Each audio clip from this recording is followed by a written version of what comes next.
I came back here where I started because I will shoot my final Netflix special tonight.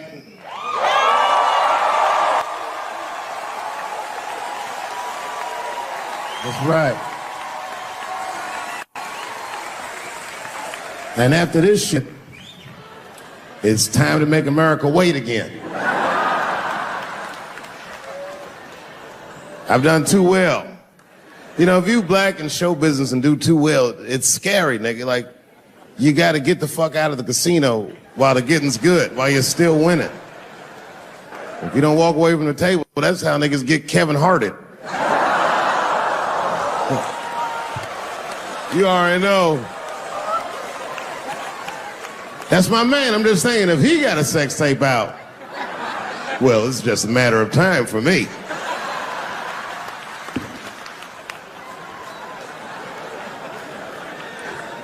But you know why I be thinking sometimes I want to stop doing comedy? And you know, I don't want to sound like a braggart saying this, but the real reason I want to stop is because I'm too goddamn good at it. I'm not even exaggerating. It's not exciting. Every night before I come out on stage, I'll be backstage like, I'm sure this is gonna go well. And it always does. I'm so good at writing jokes, and this is not even an exaggeration. I actually write jokes backwards. I will write a punchline with no particular setup in mind. I just put it on a scrap of paper, and I'll throw that scrap of paper in my fishbowl. I have a fishbowl in my house filled with random punchlines. And every once in a while, I'll shake the bowl, and I'll dig in there and just pull one out and see if I can make that shit work. And I picked one for this special. It's not an easy punchline to pull off. Are you ready? Yeah. Well, here it goes. The punchline is, so I kicked her in the pussy. I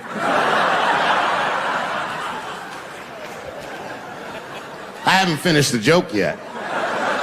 I just know whatever happens in the beginning of the joke, at the end of the joke, for some reason, I'm gonna kick somebody in the pussy. And it's going to be hilarious. And you know what's weird? I've always remembered a time when I wasn't. You know, when I was growing up, I was probably about 8 years old. And at the time, we were living in Silver Spring. Yeah. Yes. Common misconception about me in D.C. A lot of people think I'm from the hood. That's not true.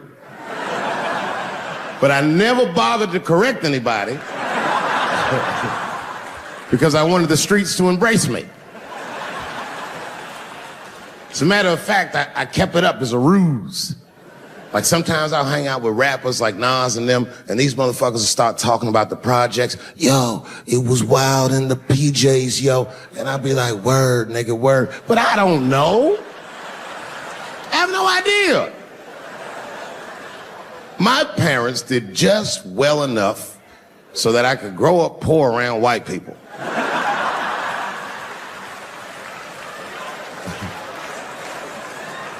And to be honest, when Nas and them talk about the projects, nigga, I used to get jealous because it sounded fun. Everybody in the projects was poor, and that's fair. But if you were poor in Silver Spring, nigga, it felt like it was only happening to you. I know the pain of that first sleepover at a white friend's house.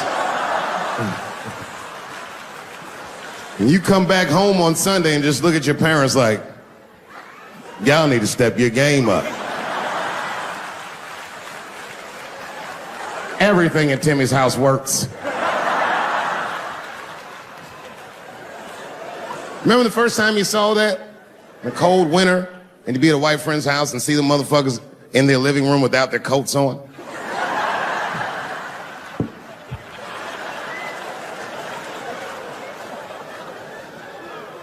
Timmy was one of my first white friends, like, in my life, man. He's a good dude, too. He moved to Silver Spring from Utah, of all places. I guess his family was affiliated with that Mormon church they got down there, and me and him used to hang out. And one day I was at his house, we were just hanging out, and Timmy says, Dave, why don't you stay for dinner tonight? I said, oh man, I'd love to, but I can't. If I'm not home before dark, my mother will kill me. That was a lie. My mother had several jobs. I hadn't seen her in like 3 or 4 days. At that point in my life, it was my experience that white dinner wasn't delicious.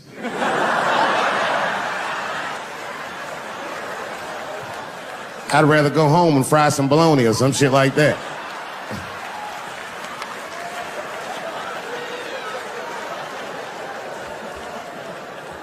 But then old Timmy threw me a curveball I wasn't expecting. He said, it's too bad you can't stay, Dave, because Mom made stovetop stuffing. I said, what the fuck, stovetop? Well, hold on, nigga, let me make some phone calls real quick. I had seen that commercial so many times, I had dreamt of getting my hands on some of that stovetop stuffing. And finally, I met a motherfucker that actually had a box of stovetop in the house. I couldn't miss this opportunity, so I pretended to call my mother.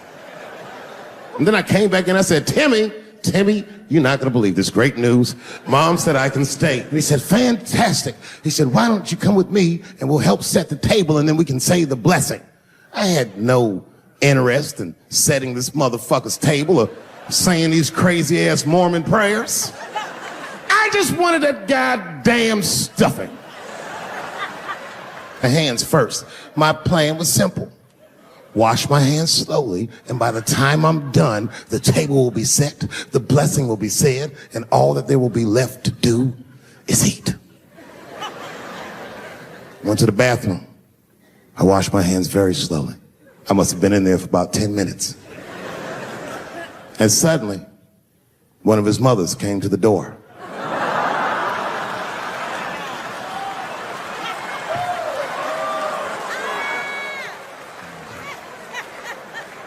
She was like, hi, David, right?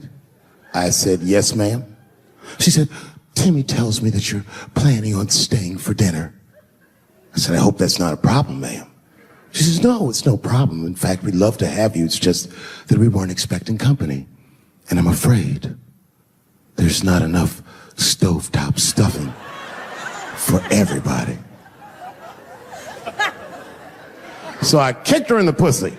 Bam! Ladies and gentlemen, I told you I'm dope, nigga. I told you what I was gonna say and you still didn't see it coming. And that's why I make the big bucks.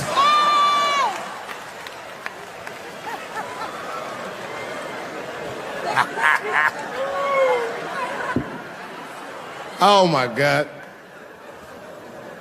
But there's a more important reason that I would stop doing comedy right now. And this reason is the real reason that's been percolating, and it really is the crowd, not you. I'm talking about the crowd on the big stage. It's too hard to entertain a country whose ears are so brittle. Motherfuckers are so sensitive, the whole country is turned into bitch-ass niggas.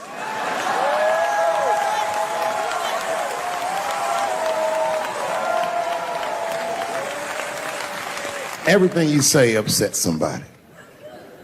You know, I can remember when it all started. It was when I was doing Chappelle's show. When I was doing Chappelle's show, I used to do the show, and then on the weekends I do like concerts and shit like that. So I'm doing a concert, and there was a couple in the front row, beautiful couple. The wife was obviously Asian. You could see it in her face.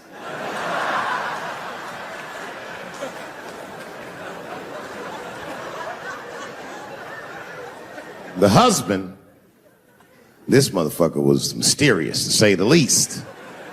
Couldn't quite pinpoint where he was from. Caramel-colored fella, very nice hair, but he could have been from anywhere. Bangladesh, Mexico. I can't guess with a nigga like this.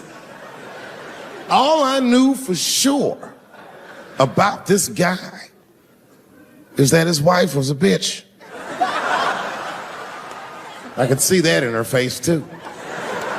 No, he was laughing and having a good time, and she was scowling at me at a goddamn comedy show. I couldn't figure it out. And then I realized at some point that she was pregnant. And I was smoking on stage. I said, oh my God, that's probably why she's mad. So I started to put my cigarette out, but then she hit me with one of them fake non-smoker calls.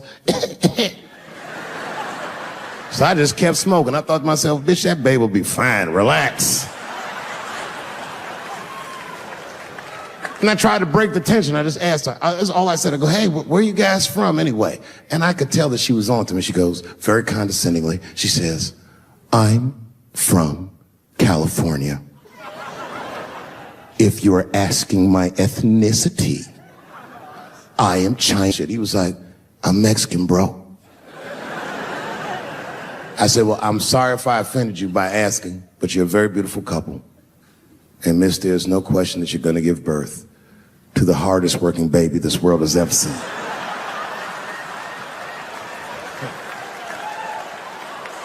That's not a bad joke. She got very upset. She got up to leave immediately, but she didn't just leave. She had to take one last dig at me on the way out. I will never buy one of your fucking DVDs again, Dave Chappelle. I said, ma'am, with all due respect, Chinese people don't buy DVDs.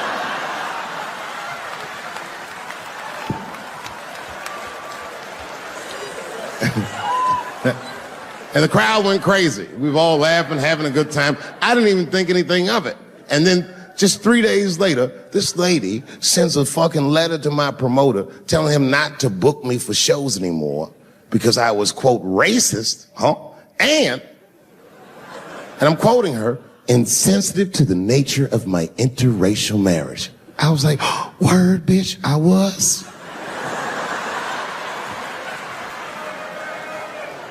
If she would know that I myself am in an interracial marriage. That's right. In fact, my wife is Asian too. Surprise, bitch, I'll see you on Thanksgiving.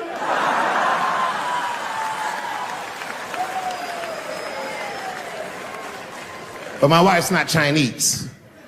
She's Filipino. That's right, that's right. And our kids are Puerto Rican somehow, so there you go.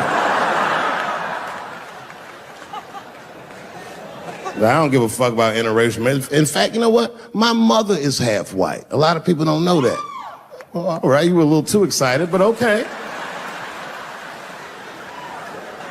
A lot of people don't believe me when I say that, but it's true. You can't tell looking at me, but if I grew my hair out, you would think you was at a fucking Cat Williams concert. My shit is beautiful. But motherfuckers are just taking it too far. I don't know why or how everybody got this goddamn sensitive. You know who hates me the most? The transgender community. Yo, yeah, these motherfuckers. I mean, I didn't realize how bad it was. These motherfuckers are really mad about that last Netflix special.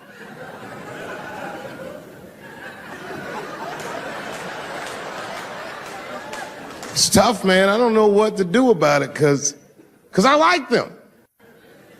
I always have. Never had a problem with them.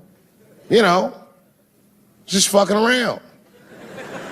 As a matter of fact, I think I make fun of everybody. And I mean, as a group of people, they have to admit, it's kind of fucking hilarious, man. I'm sorry, bro. It's like, I've never seen somebody in such a hilarious predicament not have a sense of humor about it. They're born feeling like there's something other than they're born as, and that's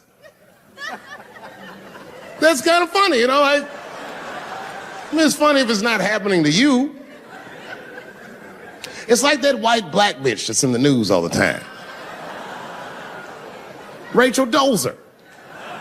She's a white woman, but then she dressed up like a nigga and shot her way up to the very top of blackness.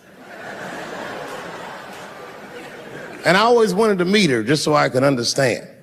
I just wanted to like have dinner with her so I could just look in her eyes and call her a nigger to her face. The fuck is that bitch talking about? I identify black. That is trans talk, lady. Stop biting. Stop biting. It's a big difference between her and a trans. The difference between her and a trans is I believe transgenders. I don't understand them either, but I know they mean what they say. Them niggas cut their dicks off. That's all the proof I need.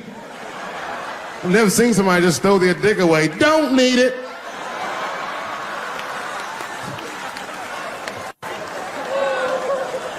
I don't understand, but I believe you and I support your decision, motherfucker. But how far is Rachel willing to go? What is Rachel willing to do so that we blacks can believe that she believes she's actually one of us? Bitch, are you willing to put a lien on your house? Invest in a mixtape that probably won't work out?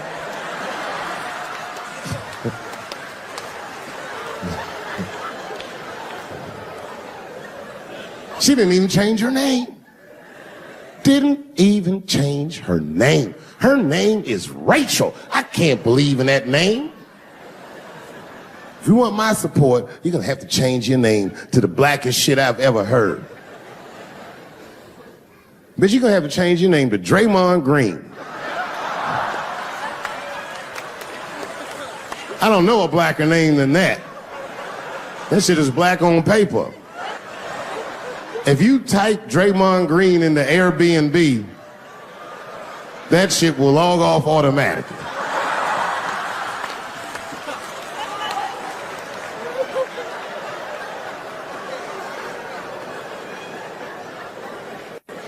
You know, people get mad, bro. People get mad about everything I say. I was doing a show. I was in Portland, Oregon. And I was checked in a hotel under the name Charles Edward Cheese.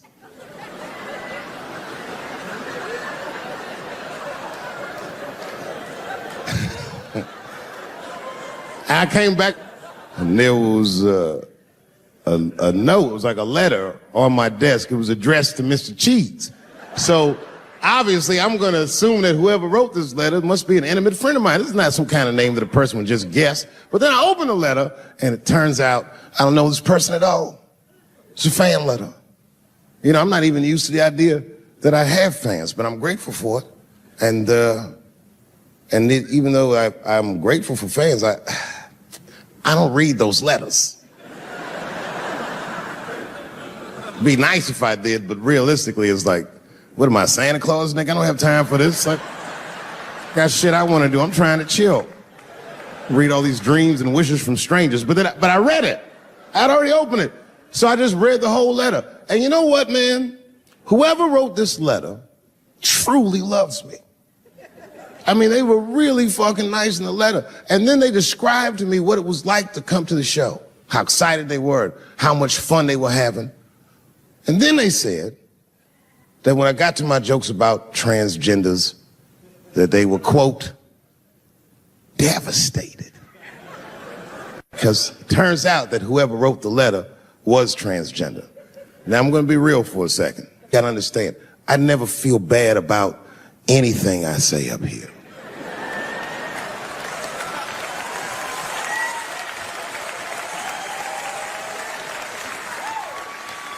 And I would never admit this to you if I hadn't locked your phones up. But it was the weirdest thing. Like, when I read this letter, the shit made me feel bad. I didn't feel bad about what I said, you understand? I felt bad that I made somebody else feel bad. To be honest, I don't even know what I said that upset that person. I have so many transgender jokes.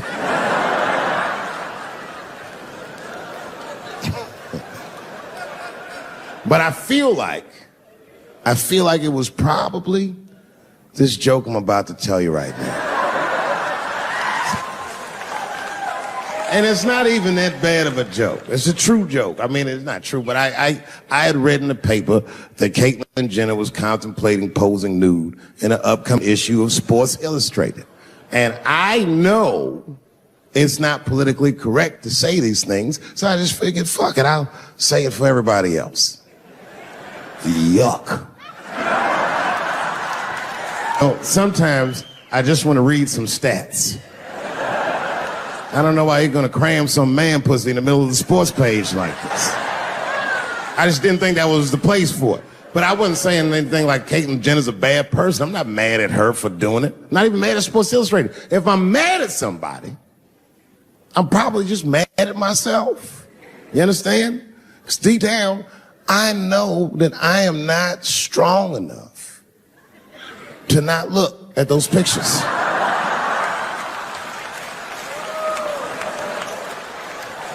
And I don't think I'm ready to see what she's trying to show me.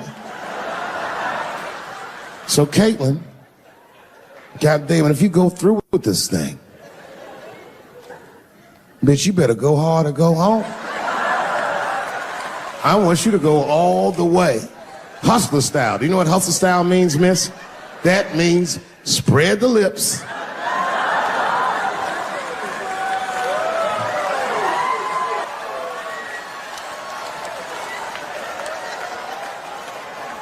I hope she spreads her lips and there's an itty bitty dick inside. Ah! The show is behind the curtains.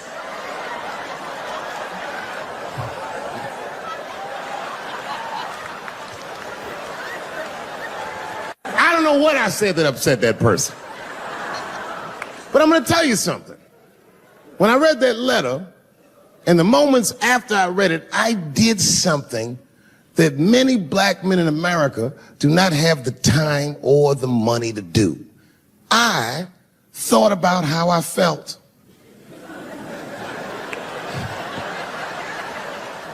I asked myself a very basic question that I don't think I ever directly contemplated. I said, man, Dave, if you're writing all these jokes, do you have a problem with transgender people?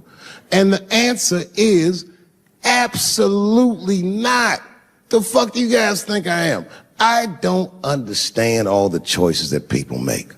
But I do understand that life is hard and that those types of choices do not disqualify you from a life with dignity and happiness and safety in it.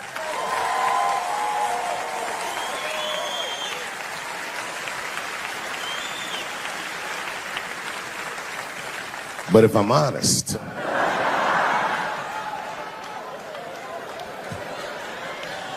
my problem has never been with transgender people.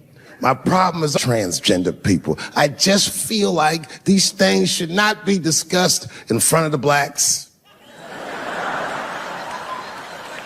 It's fucking insulting, all this talk about how these people feel inside. Since when has America given a fuck how any of us feel inside?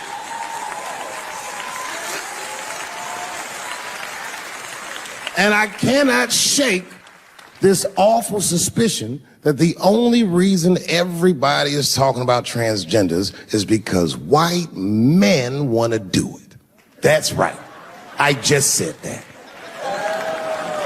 If it was just women that felt that way, or black dudes and Mexican dudes being like, hey, y'all, we feel like girls inside, they'd be like, shut up, nigger. No one asked you how you felt. Come on, everybody, we have strawberries to pick. It reeks of white privilege. You never asked yourself why it was easier for Bruce Jenner to change his gender than it was for Cassius Clay to change his fucking name?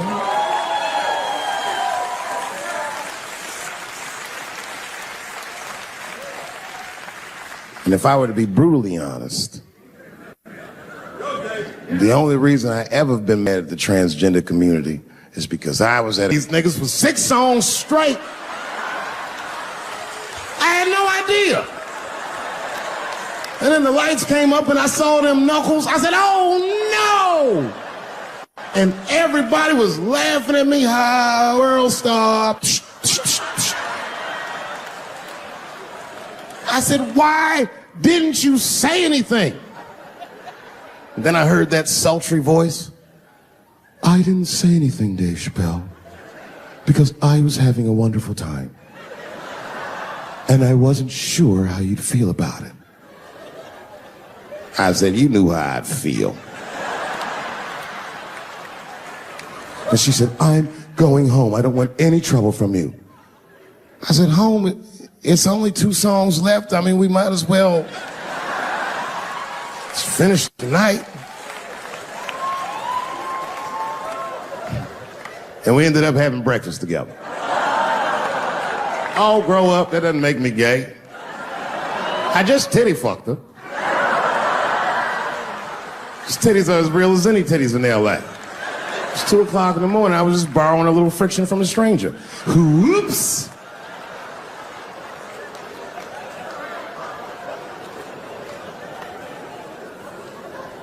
It's the madness of youth.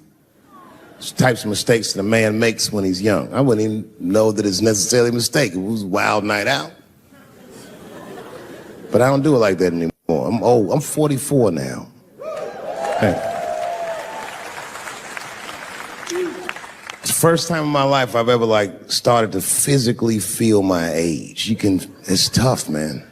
You know how I know I'm getting old? This is embarrassing, but I was in my hotel room. I'm not gonna lie, I was jerking off, and I was really sweating it out. And this is when I knew I was old. I just gave up in the middle, nothing even happened.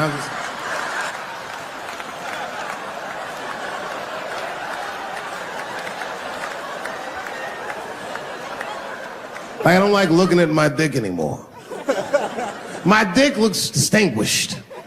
It's old, an old looking dick. It's got salt and pepper hair all around it. My dick looks like Morgan Freeman in the 90s. Without the dots. My dick narrates. Dave pulled me out and started jerking me around and jerking me around. But not with the same vigor as when he was young. He and I both knew nothing was... I see my age in my children. I came home from the road, this is not long ago. I've been gone for, if you can picture, I was gone for weeks and weeks. And when I came back, nobody was home. Now, one person in my family thought that maybe I'd like to see them when I got back. They knew when I was coming back, but they just weren't home. And that shit was a wake-up call. You know, when my kids were little, and the tour bus would pull up to the house, these motherfuckers would spill out. Dad is home, hooray! And they'd hug me and kiss me, and then as the years went on, they'd get less interested. Hey everybody, look, it's Mr. Promises back from the road.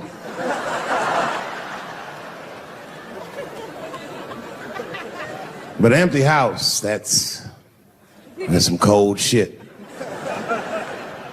And I went into my oldest son's room. I was like, hello, hello. He was gone.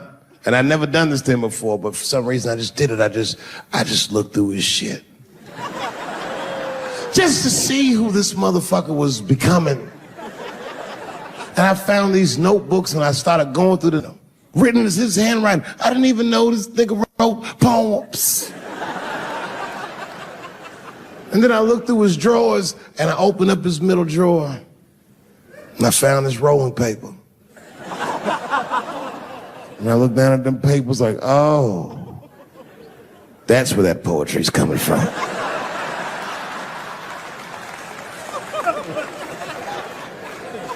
And that shit broke my heart. I mean, I smoked weed, but I mourned my son's innocence. And I cried a little bit. And I took his papers upstairs to my room. Rolled some weed that I'd hid from the family. And I got really high. And then I got paranoid, so I put his papers back how I found them. So he wouldn't know what I was up to. This nigga won't even know that happened until he sees the special. Yeah, nigga, I found your papers. He's a cold motherfucker. Let me tell you, this kid is only 16 years old. Listen to what he did to me. This motherfucker calls me up in the middle of the night. It was 1 o'clock in the morning. He goes, Dad, don't be mad. I knew something was, what's going on? He said, listen, I'm fine. And don't forget, you told me to do this. I'm at a party, and my designated driver had too much to drink. And me and my friends need you to come pick us up. I said, Jesus Christ, it's 1 o'clock in the morning, nigga. I am shit-faced.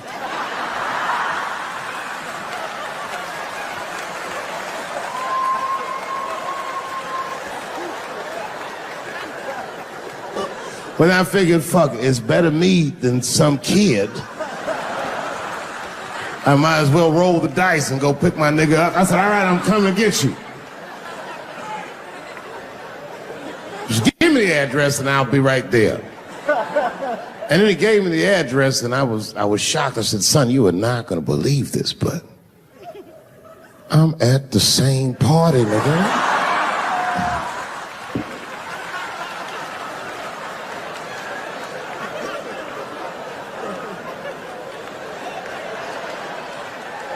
They grow up fast, don't they? Can I ask you a weird question? I want to make you feel uncomfortable. You don't have to answer it, and if it doesn't go well, we'll just edit it out anyway. Is it weird to be the only white people in a row?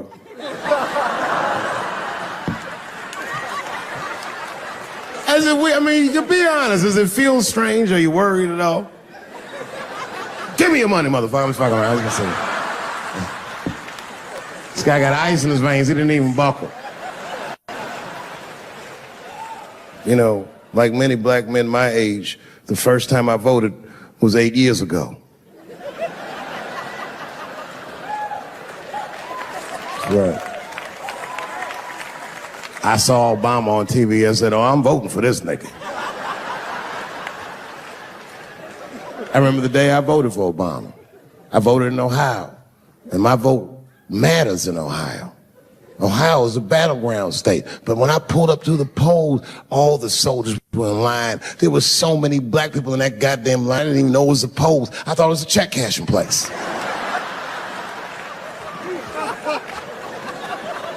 And we were hugging each other, and old people were singing hymns and spirituals. J Verdict times 10 or some shit. I've never seen black people that happy. 8 years later, I'm pulling up to the polls again. This time I'm driving a brand new Porsche because the Obama years were very good to me.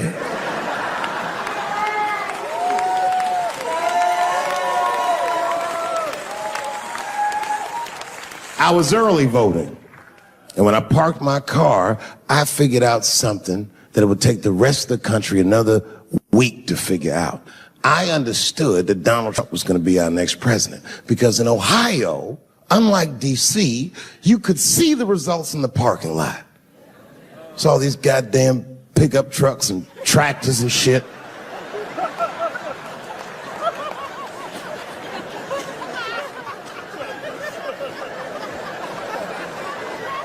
And then I walked up and I saw a long, long line of dusty white people.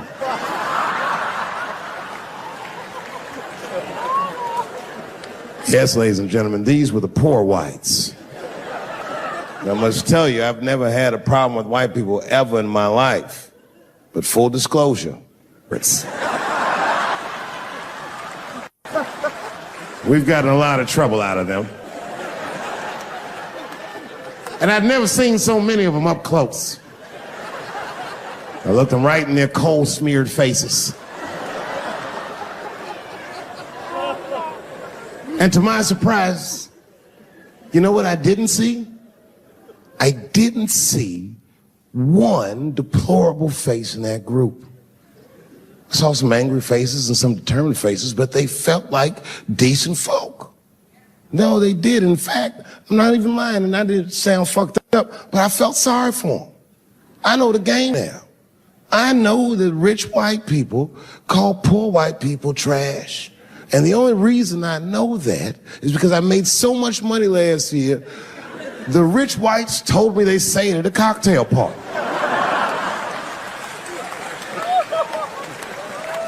And I'm not with that shit. And I stood with them in line like all of us Americans are required to do in a democracy. Nobody skips the line to vote. And I listened to them. I listened to them say naive, poor white people things. Man, Donald Trump's gonna go to Washington and he's gonna stand there thinking in my mind, you dumb motherfucker.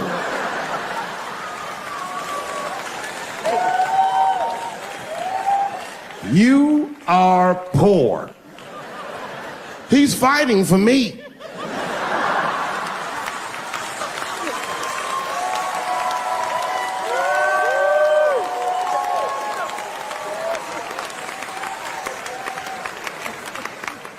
And they all looked at me. They could tell who I was voting for just as easily as I could tell who they were voting for. But do you guys know what we all had in common? Not one of us, not a single one of us, looked like we felt good about what we had to do in that booth. We were just doing our goddamn duty. Yes, I voted for Hillary Clinton. Of course I did. I voted for her because I liked what she said vastly better than I liked what he said. But to be honest with you, at that point, that shit was like watching Darth Vader do the I Have a Dream speech. That bitch is mean as hell. She had already Karate Kid swept Bernie Sanders' legs from underneath him. Boy, it was hard voting for that shit. But it was the lesser of the evils. I know you were a Clinton supporter, Miss I am sorry for her. But it didn't feel as good as it should have. She was gonna be our first woman president. They were gonna make coins out of this bitch.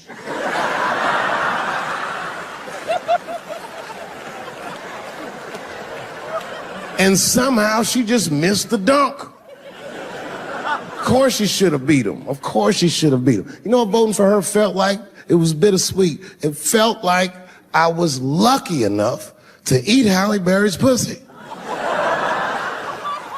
And whilst I was doing so, she fucking farted in my face, man.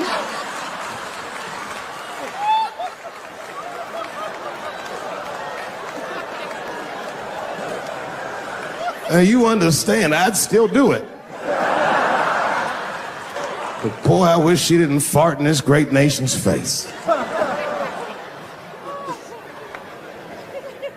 I voted that day, and then that same day I flew to New York City. I had work.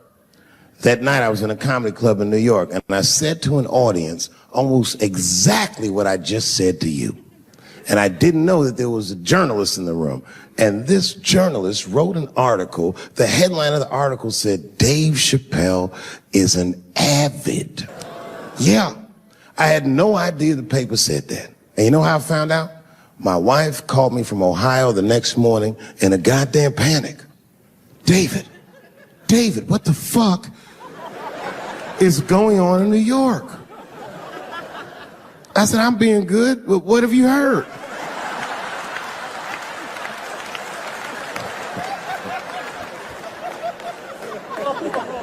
And my wife said, the paper is saying that you're a Donald Trump supporter. I was like, whew.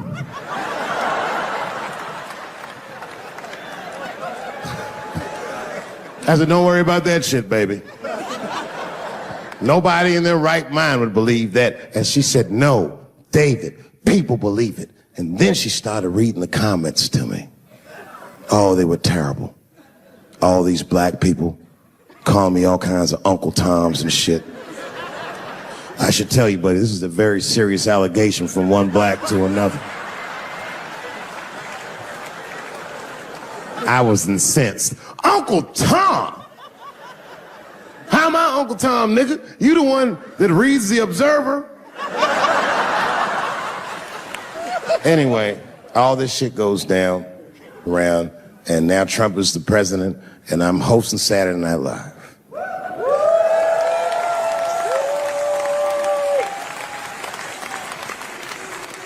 And I didn't really prepare my monologue. I just kind of winged it. And at the end of the monologue, I don't even remember what I said. I said something like, fuck it, we're historically disenfranchised, and we're gonna give him something about we're gonna give him a chance if he gives us a chance. I don't know what I said, but whatever I said, I really wish I didn't say that shit. It was not worth the trouble. Now I walk into the barbershop and all them black people just be looking at me like, yo, Dave, what's up with your boy? Yo, nigga, yo! Not my boy. Because I don't care if you're a Republican or Democrat, if you support him or not, any objective person is going to have to admit that this motherfucker is having a terrible go of it. It really is.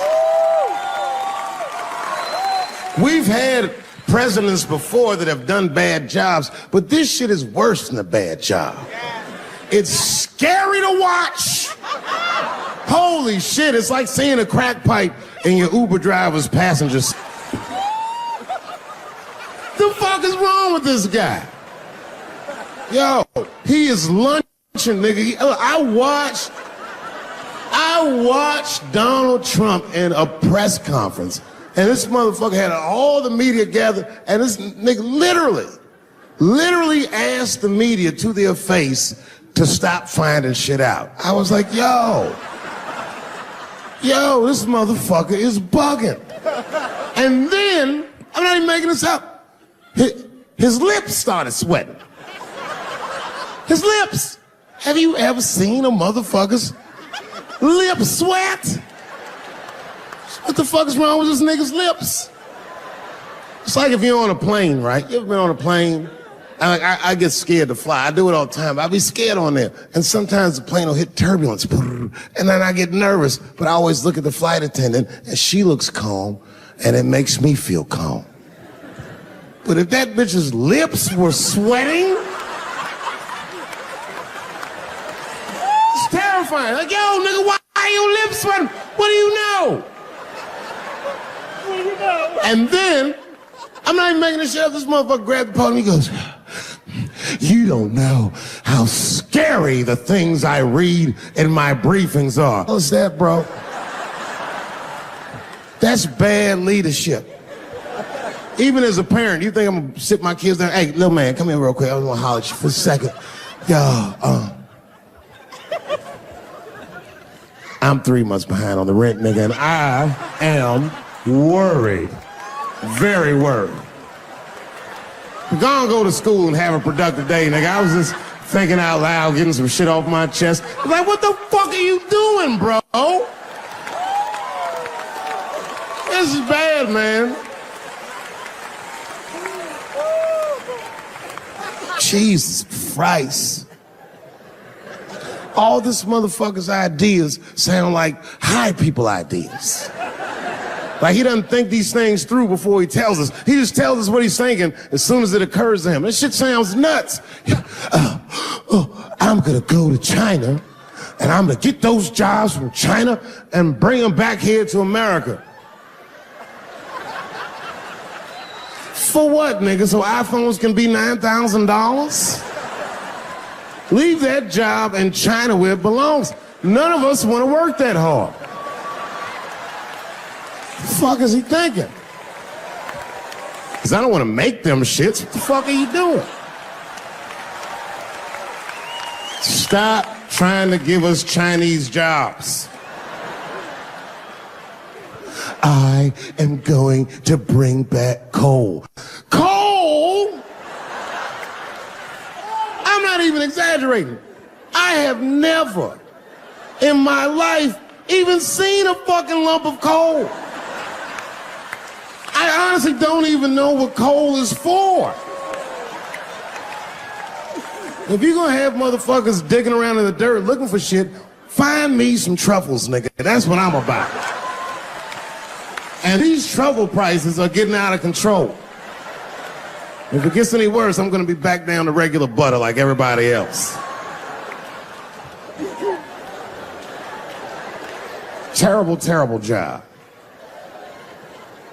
This motherfucker hit North Korea with rap battle threats. Fire and fury, like, yo, what are you doing?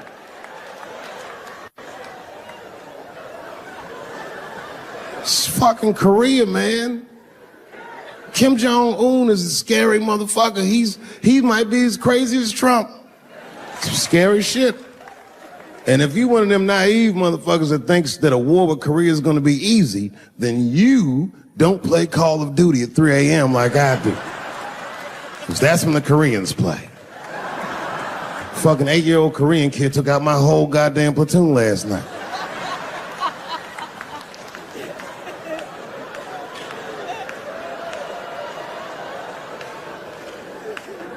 I've never seen somebody in the office so high with the most just basic fucking solutions. Like, you know, we should not let any more Muslims in the country till we can figure out what's going on. Did he just say, figure out what's going on?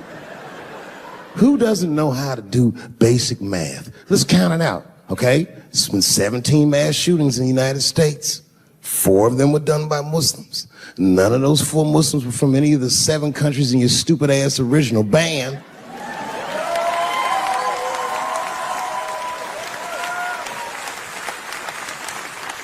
And since he brought it up, the other 13 shootings were done by the Tiki Torch whites. These are facts. And you don't see me trying to ban white people from the show to keep it's a fucking terrible idea because it's mean and it's racist. And most importantly, it would be catastrophic to my bottom line. If there were no white people here tonight, I might leave this bitch with $1,800. This man needs to realize that we all need each other. And that's why we will never, ever be able to beat China. Because everybody in America is racist, and everybody in China is Chinese. This motherfucker called it all wrong. And don't believe the media either, because as all this shit is happening, the media is trying to make us believe that the extremities amongst us are the norms. We can disagree, that's fine. And most of us are keeping a cool head about this shit. You know what I mean? Americans generally respect one another's beliefs, even if they don't share those beliefs. I know I do. I respect everybody's beliefs except Amish people. Because they are the only ones that I can say clearly their God is wrong. The speed limit is 75 miles an hour in Ohio, and 1 lane of traffic is buggy. Nigga, your God is ridiculous. All the Amish people around my way know me too. Not from television, obviously. They know me from the streets. Because when I see them horse and buggies, I'll pull the Porsche over and talk to them. Ezekiel, are you sure that God doesn't want you to have any of this technology or this energy? Huh? Huh? I can't hear you, nigga. Let me turn this air conditioner off. What did you say? And them niggas be like, get away from me, ye. Ye tried to tempt me like the devil. Devil? Nah, bro, I'm trying to put you on to the game, Zeke. It's a big world out here, nigga. I just went 25 miles in 30 minutes. That's a day's journey for you. You don't even know what the weather's gonna be tomorrow, do you? I do. You don't even know that there's a valuable Pokemon right on you. I drive away. Huh? Oh, my vape pen? You want to hit my vape pen? Oh, sorry, nigga. I'm trying not to get herpes. My bad. I've been playing cat and mouse with herpes for 30 years now, buddy. Every night I go to the club, I'll be like, not tonight, herpes. No disrespect, I'm not saying you have herpes, I'm just saying 1 out of 5 people do. So let's just all be careful around this motherfucker and make sure that we leave with the lips we came with.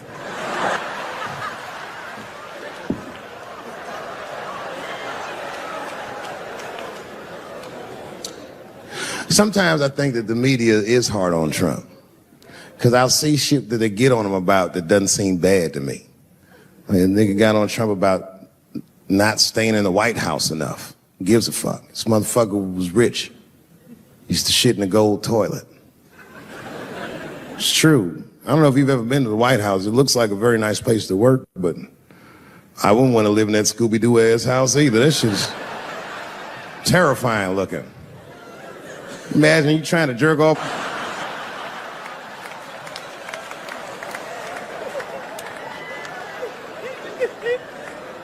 Shit, Bush didn't stay there either. He was rich too. He was like, fuck that, I'm going to my ranch in Texas. Obama was the first motherfucker to move into the White House like, this is a nice place. Look at this rug.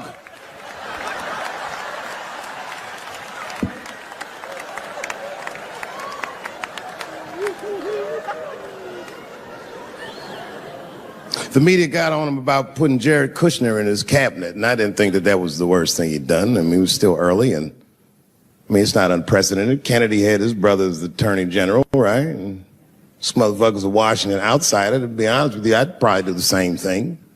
As a matter of fact, I do. You think I go to a Hollywood meeting with all them white folks by myself? I bring my nigga Mac Mittens from the streets. I don't even know his real name. Everybody just calls him Mac Mittens. But I know he's not qualified to even listen to these meetings, but this motherfucker just makes me feel good. And all the white people look at me like, Dave, do you mind asking your friend Mac Mittens to excuse us so that we can talk business? And I say, fuck that. Anything you say, he listens to the whole meeting. And when they done talking, I just look over at Mac Mittens, and if he gives me the signal, meow, meow, I'll sign the papers. It's a gut check. Or how about this one? Remember when it was the day after the election and the president of Taiwan called Donald Trump to congratulate him? And Donald Trump, of course, took the call and talked to the president of Taiwan. Problem with that was Taiwan doesn't have a president. The United States functions on what they call a one China policy, and Taiwan is a renegade province of said China. And Donald Trump didn't know that and picked up the phone and started yammering away, and the media ate his ass up. And I'm not gonna lie, I was laughing like shit. I was like, oh shit, this dumb motherfucker is in trouble. And then that night I was in bed drifting off to sleep, and then I had to admit it to myself. I was like, I didn't know that shit either.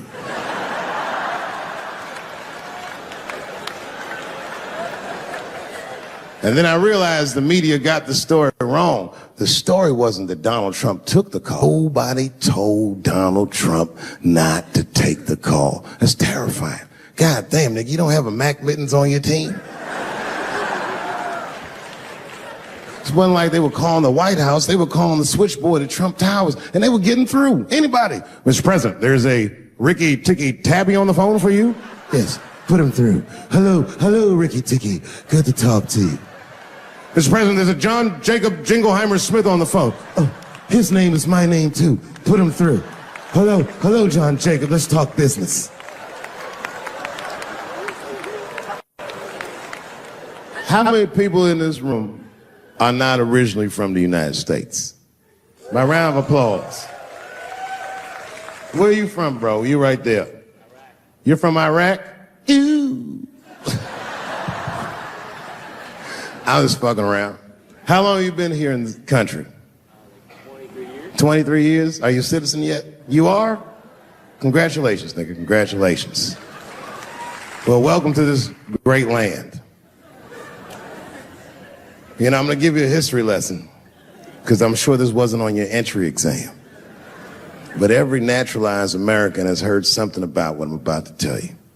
The picture is the early 50s in the United States. This 14-year-old boy goes down from Chicago to Mississippi to meet his extended family for the first time. He'd never been to Mississippi. And before he went, his mother said to him, very pointedly, she said, if a white man looks you in your eyes in Mississippi, look away. And I don't know what you know about black people from Chicago, but they're not a scared people. Legend has it, he was in front of a convenience store hanging out. A white woman walked out of the store, and he thought she was pretty, and he said, bye, baby. Not realizing that he had just made a fatal mistake. 4 days later, a group of adult white men burst into this family's home and snatched a 14-year-old boy out of bed in front of his family that was powerless to stop them, and he was never seen alive again. His name was Emmett Till. They found his body maybe a few days later.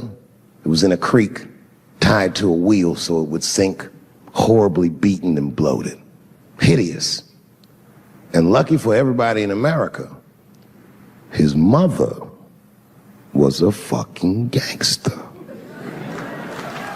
She was.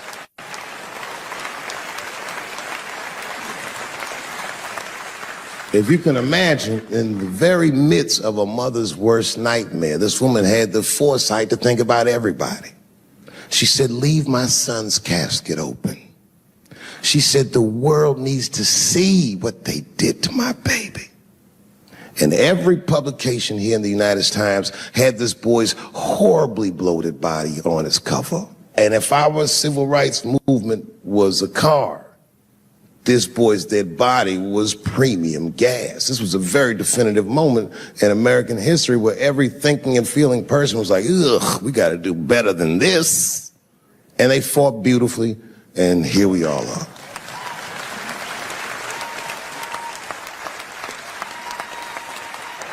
And the reason that I bring that up tonight and why it's relevant now is because less than a year ago, the woman that he allegedly whistled at admitted on her deathbed that she lied in her court testimony. And you can imagine when we read that shit, we was like, ooh, you lying ass bitch. I was furious. But that was my initial reaction.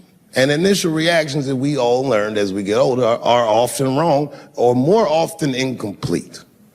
They call this phenomenon standing too close to an elephant. The analogy being that if you stand too close to an elephant, you can't see the elephant. All you see is its penis-like skin. And give it a better look. And on stepping back and thinking about it for a few moments, I realized that it must have been very difficult for this woman to tell a truth that heinous about herself at any point in her life, even the very end. And I was grateful that she had the courage to tell it before she left this world, because it's an important truth and we needed to know. And I said to myself, well, thank you for telling the truth, you lying ass bitch.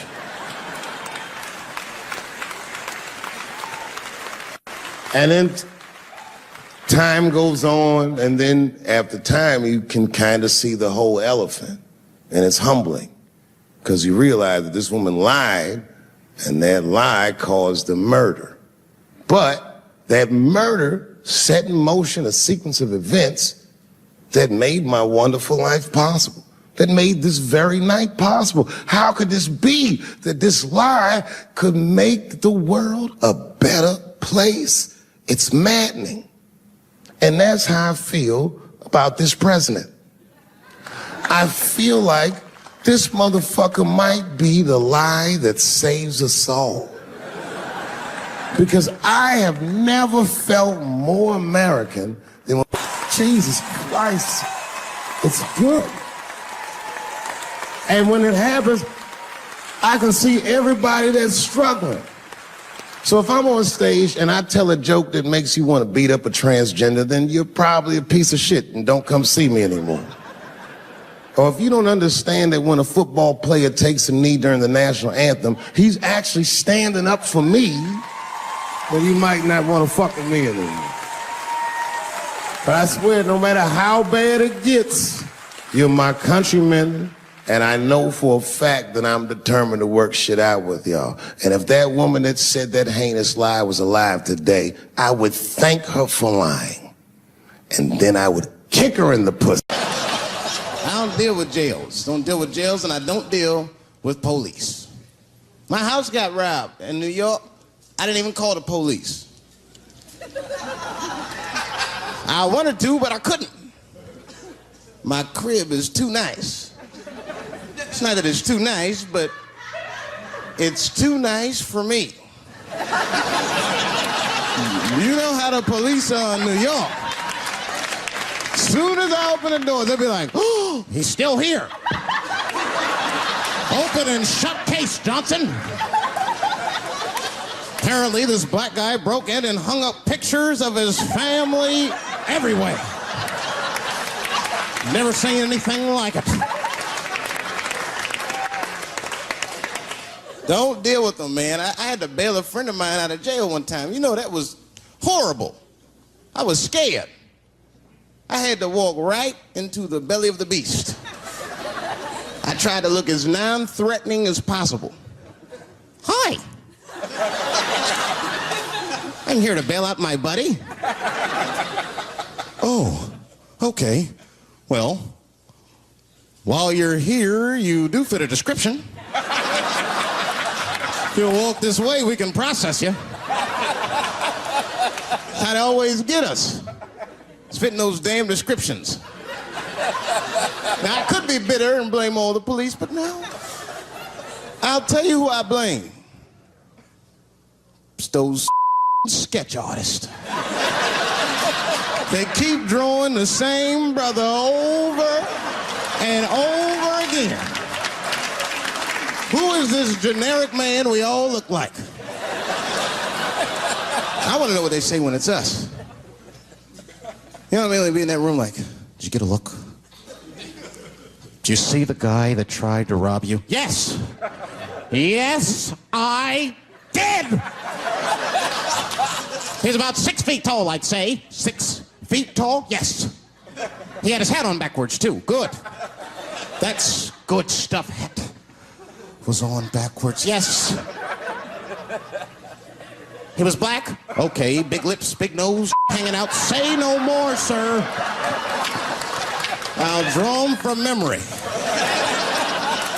You know, let me get my stencil. I think we can trace this guy and save some time.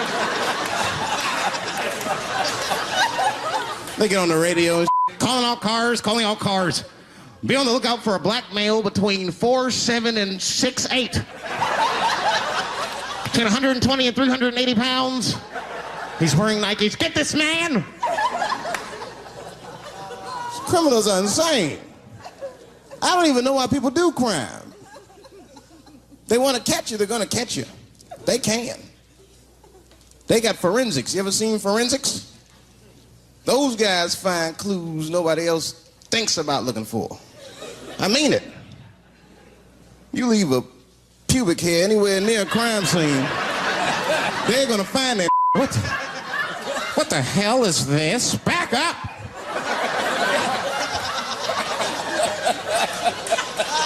We got a match. Then they look at the pubic and tell all kinds of information.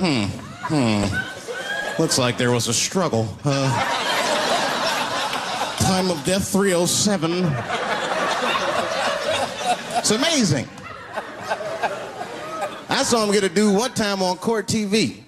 It was embarrassing. It was a sexual assault case. I knew the defendant was lying. I could feel it. He defended himself too hard. He did. His answers had nothing to do with the questions. They're completely irrelevant. They asked him easy questions. Were you anywhere near the crime scene on the night of the incident? Mother, I told you I worked at Burger King. He was like,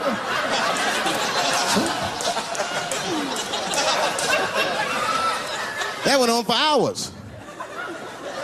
Then the prosecutor got fed up. Said, I've had enough of this. Called the forensics to the stand. Forensics was like, Your Honor, we are prepared to testify that we found the defendant's semen under the stove. I said, God damn. That's worse than fingerprints. You know, they find your semen, you've been there at least a minute. But that's what I want to know. Under the stove? You find semen like that? Or do you look for it? Like, do they walk onto a crime scene like, this place is a mess? Check it for semen. Or do they just like walk in and slip? Oh my God. What the hell was that? Semen. They find it on every crime scene. It's like, what are burglars doing? So we got the stuff, let's get out of here. Wait a minute.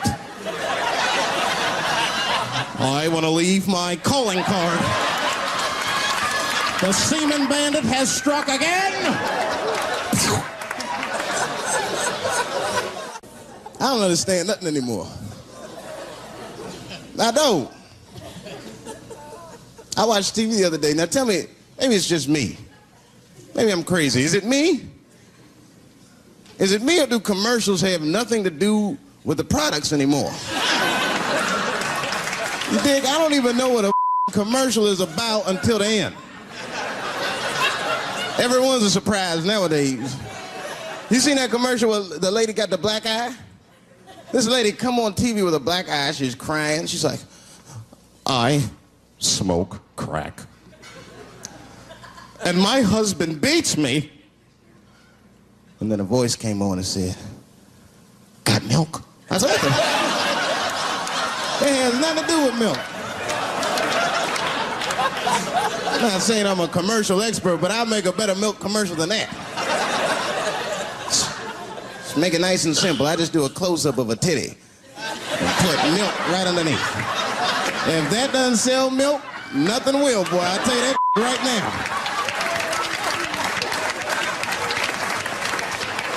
It's 1997. Titties are industry in 1997. They are. I know they are. I'm a customer.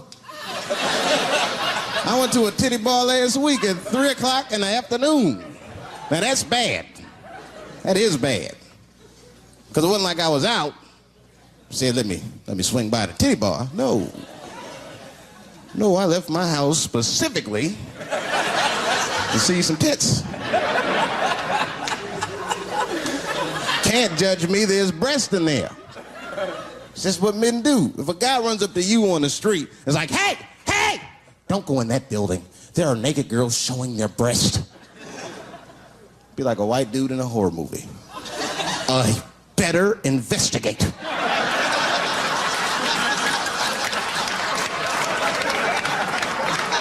I'm gonna want to see for myself. Titty bar's a weird place. I'm not saying it's a good place to hang out. I go there every once and then. But it's a weird place. They got weird morality. One time I walked in titty bars, all these guys coming in, right? Out of all these dudes, the bouncer picked me out the crowd, started yelling at me. Hey, hey, hey, buddy, sir, do you want to take your hat off? Huh? It's disrespectful to the ladies. Yeah, I can shove a 20 up her, but I better not have a hat on when I do it. Oh, sorry about that, buddy. Here you go, Bubbles. Forgive me for the hat thing.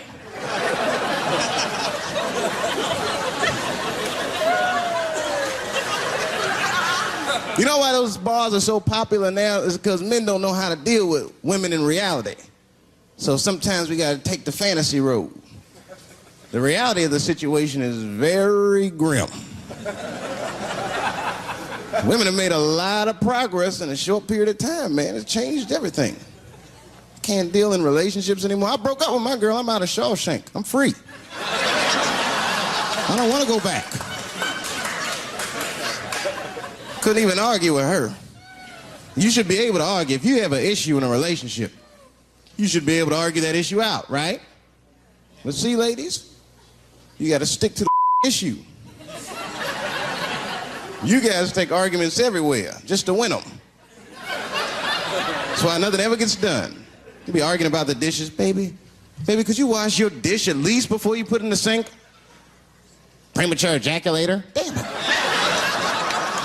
You know, why you gotta bring that up? I don't even believe in that. I don't. If I man, it was right on time. That's the way I see it.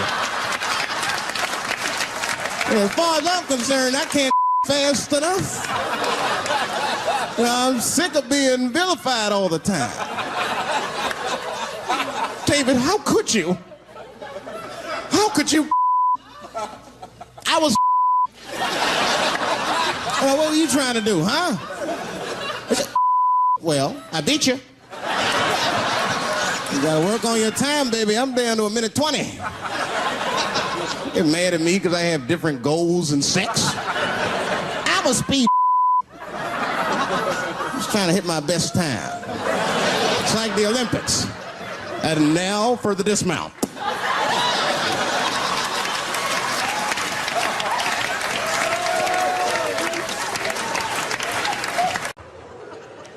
And now we get to the core of the crisis.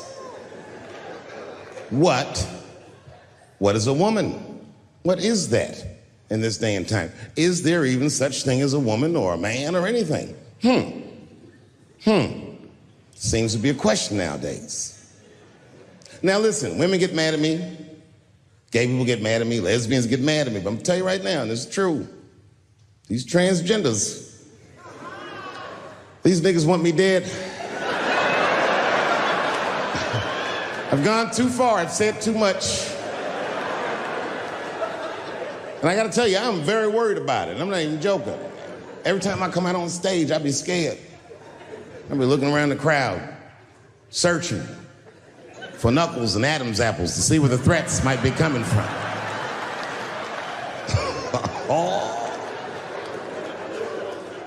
A nigga came up to me on the street the other day. He said, "Careful, Dave, they after you." I said, "What?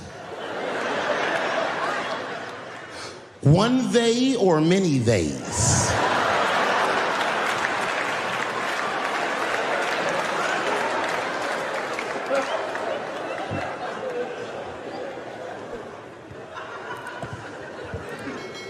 Before I even say anything about that community, you must know, and I hope you all feel the same way, I am not indifferent to the suffering of someone else. There's laws, the mean laws in our country. North Carolina passed a law once that said a person in North Carolina must use the restroom that corresponds with the gender they were assigned on their birth certificate. No. No, that's not a good law. That's a mean law.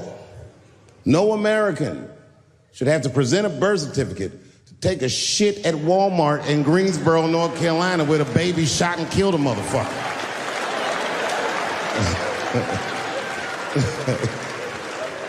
You have to ask yourself, if you're thinking about it, who are these laws designed to protect? Like, let's say they designed this law to protect me, my interests. Transphobic comedian Dave Chappelle. And let's say that I'm in Walmart doing a little shopping with my family. Now, I should tell you, if that ever happens in real life, you should know that my dreams didn't work out. But let's say something goes horribly wrong, and there I am in Walmart with the poor whites rummaging around for mediocre goods and services.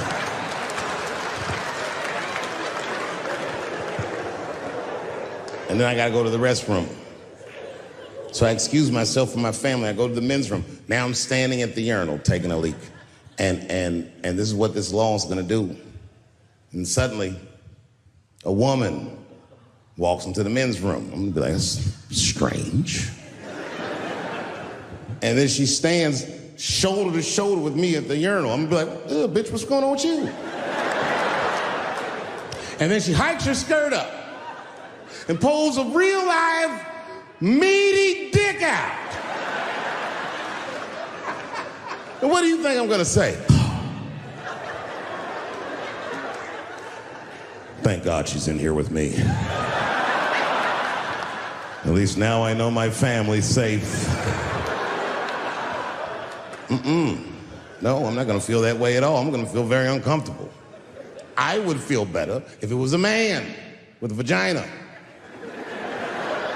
who backed up to the urinal next to me.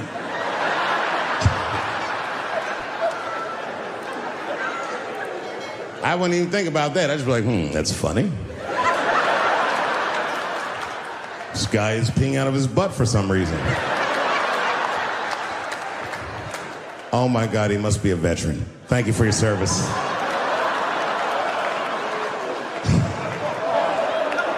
You know, people get mad, bro. People get mad about everything I say. I was doing a show. I was in Portland, Oregon. And I was checked in a hotel under the name Charles Edward Cheese.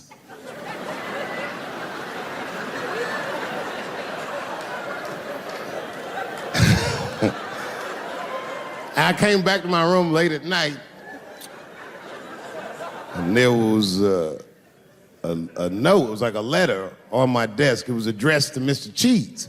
So obviously, I'm going to assume that whoever wrote this letter must be an intimate friend of mine. This is not some kind of name that a person would just guess. But then I open the letter, and it turns out I don't know this person at all. It's a fan letter. You know, I'm not even used to the idea that I have fans, but I'm grateful for it. And And even though I'm grateful for fans, I don't read those letters. Be nice if I did, but realistically, it's like, what am I, Santa Claus, nigga? I don't have time for this. Like, got shit I want to do. I'm trying to chill. Read all these dreams and wishes from strangers, but I read it. I'd already opened it. So I just read the whole letter. And you know what, man? Whoever wrote this letter truly loves me. I mean, they were really fucking nice in the letter. And then they described to me what it was like to come to the show, how excited they were, how much fun they were having. And then they said that when I got to my jokes about transgenders, that they were, quote, devastated. Because it turns out that whoever wrote the letter was transgender. Now, I'm going to be real for a second. As a policy, you got to understand, I never feel bad about anything I say up here.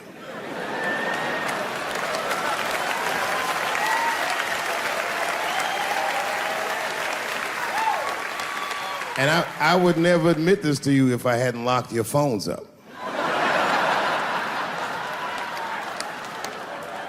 But it was the weirdest thing. Like, when I read this letter, this shit made me feel bad. I didn't feel bad about what I said, you understand? I felt bad that I made somebody else feel bad. To be honest, I don't even know what I said that upset that person. I have so many transgender jokes.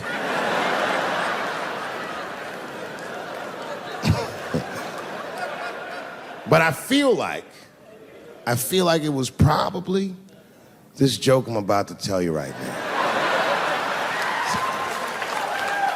And it's not even that bad of a joke. It's a true joke. I mean, it's not true, but I had read in the paper that Caitlyn Jenner was contemplating posing nude in an upcoming issue of Sports Illustrated.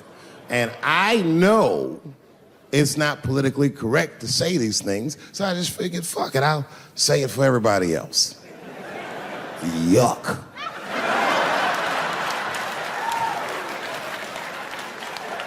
You know, sometimes I just want to read some stats. I don't know why you're gonna cram some man pussy in the middle of the sports page like this. I just didn't think that was the place for it. But I wasn't saying anything like Caitlyn Jenner's a bad person. I'm not mad at her for doing it. Not even mad at Sports Illustrated. If I'm mad at somebody, I'm probably just mad at myself. You understand? Because deep down, I know that I am not strong enough to not look at those pictures.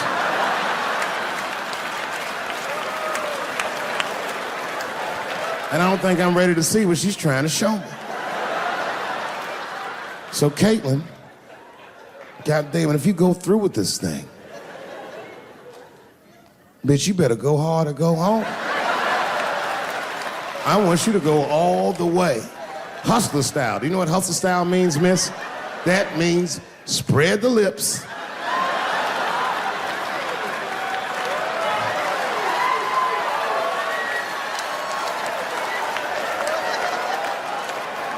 I hope she spreads her lips and there's an itty bitty dick inside. Ah! The show is behind the curtains.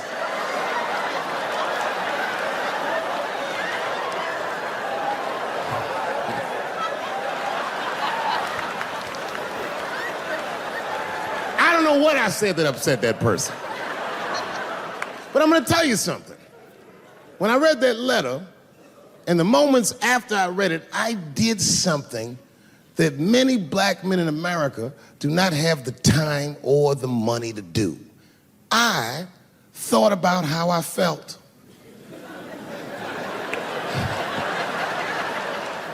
Asked myself a very basic question that I don't think I ever directly contemplated. I said, man, Dave, if you're writing all these jokes, do you have a problem with transgender people? And the answer is, absolutely not. The fuck do you guys think I am? I don't understand all the choices that people make. But I do understand that life is hard and that those types of choices do not disqualify you from a life with dignity and happiness and safety in it.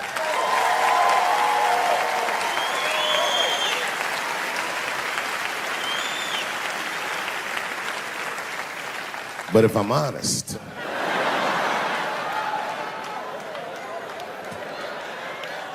My problem has never been with transgender people. My problem has always been with the dialogue about transgender people. I just feel like these things should not be discussed in front of the blacks. It's fucking insulting, all this talk about how these people feel inside. Since when has America given a fuck how any of us feel inside?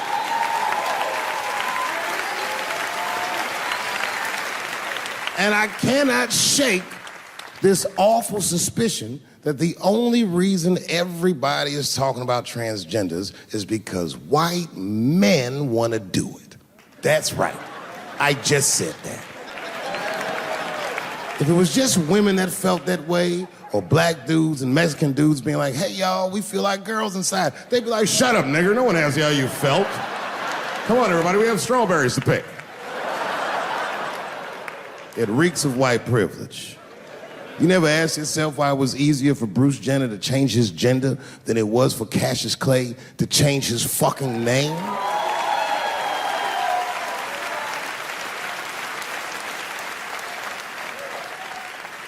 And if I were to be brutally honest,